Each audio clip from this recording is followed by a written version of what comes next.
Chapitre 6, en histoire, la mise en œuvre du projet républicain en France de 1870 à 1914, c'est-à-dire en réalité l'installation de la Troisième République à partir de 1870 jusqu'au début de la Première Guerre mondiale. Donc, nous verrons finalement comment les républicains vont réussir à mettre en place ce nouveau régime, à quoi ressemble ce nouveau régime, quelles sont ses valeurs, ses symboles, son fonctionnement, et nous verrons également les différentes crises que va devoir surmonter la Troisième République jusqu'à la Première Guerre mondiale. Je commence par quelques rappels très rapidement en introduction. D'abord, la définition d'une république, pour qu'il n'y ait pas de confusion.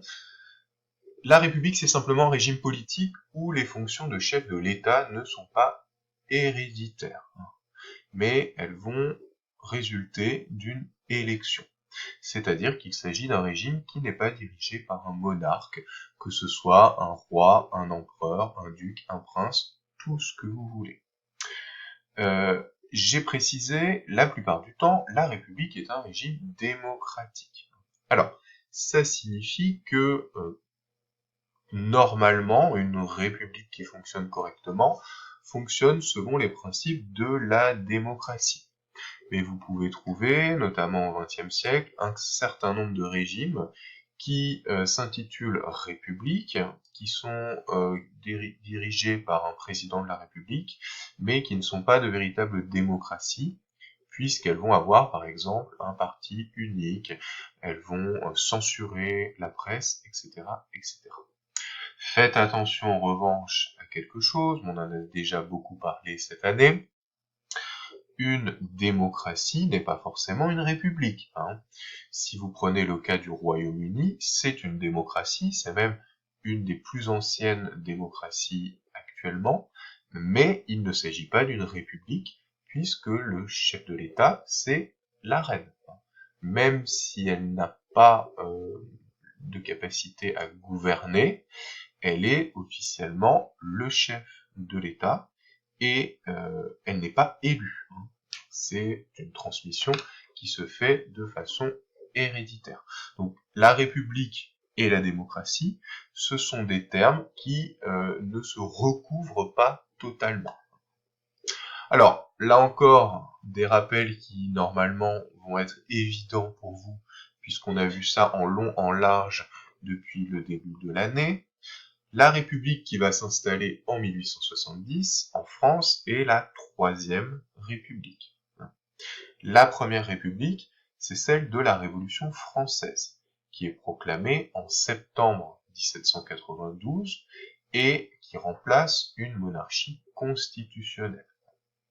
Cette Première République va s'achever officiellement, on va dire, avec la proclamation du Premier Empire, même si de fait, elle n'existait plus depuis l'arrivée au pouvoir de Napoléon Bonaparte. La Deuxième République, on l'a également étudié, il s'agit du régime qui s'installe à la chute de la monarchie de Juillet en février 1848 et qui va durer officiellement jusqu'à la proclamation du Second Empire par Napoléon III en 1852, même si en réalité, dès le coup d'État de 1851, comme vous le montre la chronologie, cette Seconde République n'a plus de véritable existence.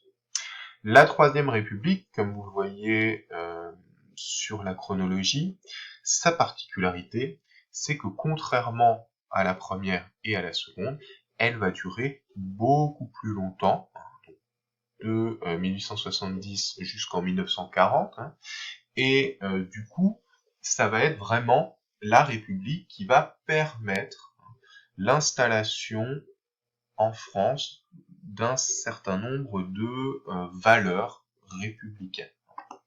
Donc c'est ce qu'on verra dans tout ce chapitre. On en est resté, dans le chapitre précédent, à la défaite de Napoléon III, à la suite de la défaite de Sedan, le 2 septembre 1870. Donc, je vous ai remis une estampe allemande qui vous montre la capitulation de Napoléon III, à gauche, qui remet son épée à celui qui va devenir dans quelques mois le nouvel empereur allemand, Guillaume Ier de Prusse. Cette capitulation de Napoléon III met fin au Second Empire, puisque Napoléon III va partir en exil en Angleterre et qu'il ne reviendra jamais en France.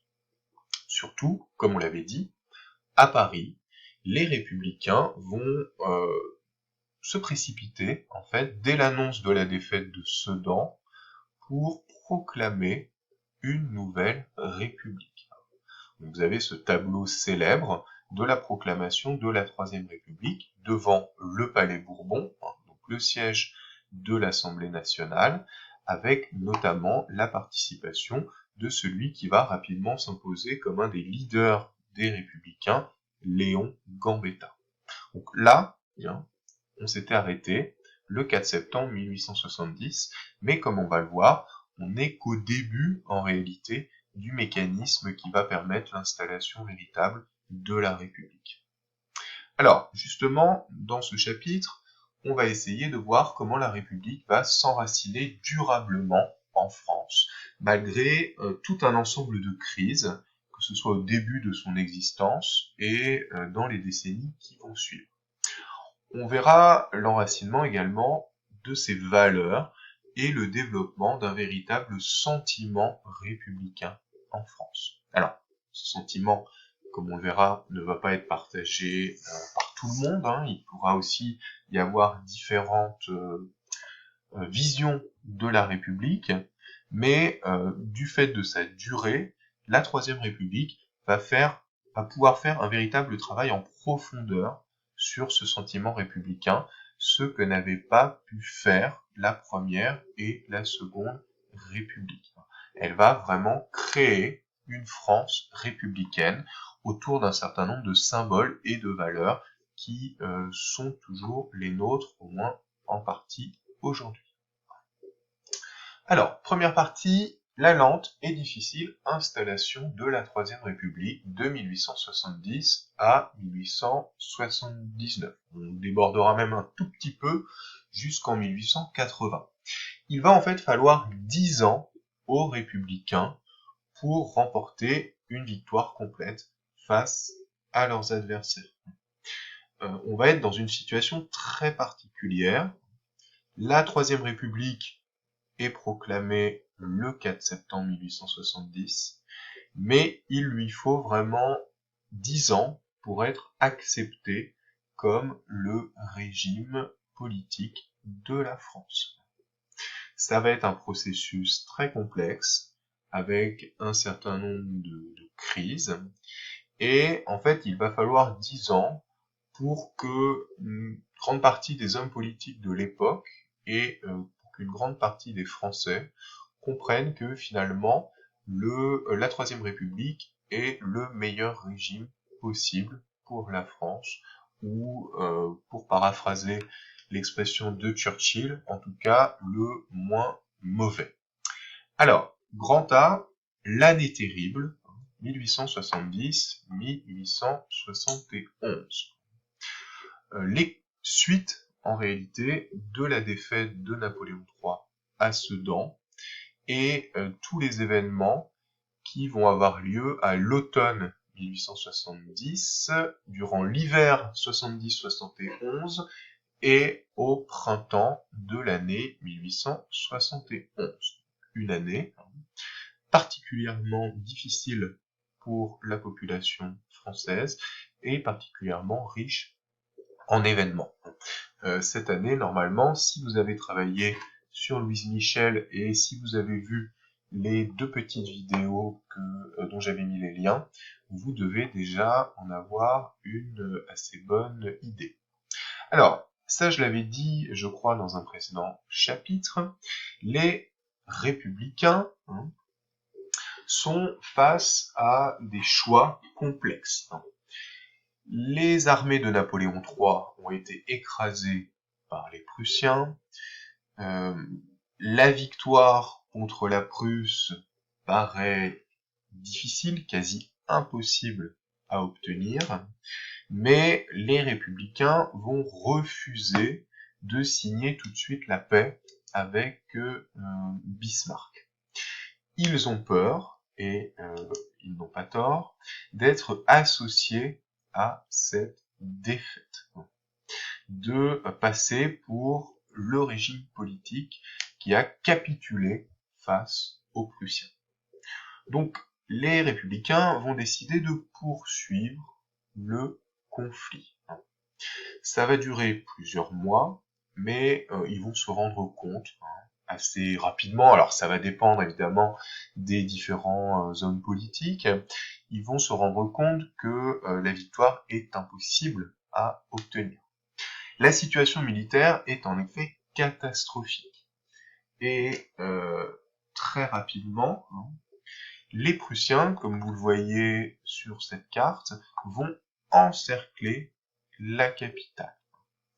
Donc en noir, vous avez les troupes prussiennes qui mettent le siège autour de Paris. En rouge, les troupes françaises qui vont défendre Paris en s'appuyant notamment, comme vous le voyez, sur un réseau de forts qui entoure la capitale. La capitale est elle-même entourée par une enceinte. Le problème, évidemment, c'est que la situation va être rapidement dramatique pour les habitants de Paris, qui manquent de vivres et qui doivent aussi assurer l'approvisionnement des troupes. Les républicains se retrouvent en quelque sorte piégés dans Paris. Le gouvernement républicain qui a été installé à partir de la proclamation de septembre doit gérer ce siège de Paris et doit essayer de garder le contact avec le reste de la France. Léon Gambetta va décider du coup de quitter Paris pour poursuivre le combat. Alors, Léon Gambetta, on va pas mal en parler dans ce chapitre, c'est la grande figure des républicains à cette époque, c'est quelqu'un qui va particulièrement marquer les esprits dans les débuts de la Troisième République, puisqu'il va représenter l'intransigeance des républicains face aux Prussiens et une certaine forme de patriotisme républicain. Léon Gambetta est chargé de partir en province pour organiser des armées républicaines pour continuer la lutte contre les Prussiens. À partir du moment où Paris est encerclé, qu'à cela ne tienne, il va prendre un dirigeable pour rejoindre la province. Alors, ça va être assez utilisé à l'époque, depuis Paris on envoie différents ballons, sachez que tout ça est quand même hasardeux et Gambetta a bien de la chance d'arriver à destination, c'est-à-dire à Tours, là où il a prévu de gérer l'organisation des armées républicaines. Alors, le travail de Gambetta va être très efficace, c'est quelqu'un de charismatique, d'organisé. Il va réussir en effet à monter des armées républicaines, mais finalement ça ne va pas changer grand-chose à l'issue de la guerre. Alors, vous voyez sur cette carte un petit peu compliquée que vous allez avoir une armée dans le nord, dirigée par Feder, d'où le nom d'un certain lycée.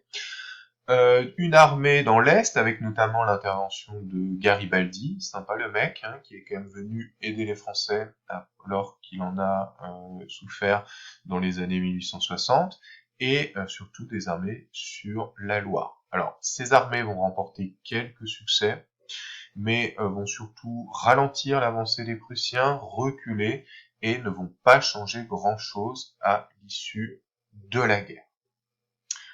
Je m'arrête pour cette première vidéo puisque je suis limité à 15 minutes, mais bientôt la suite.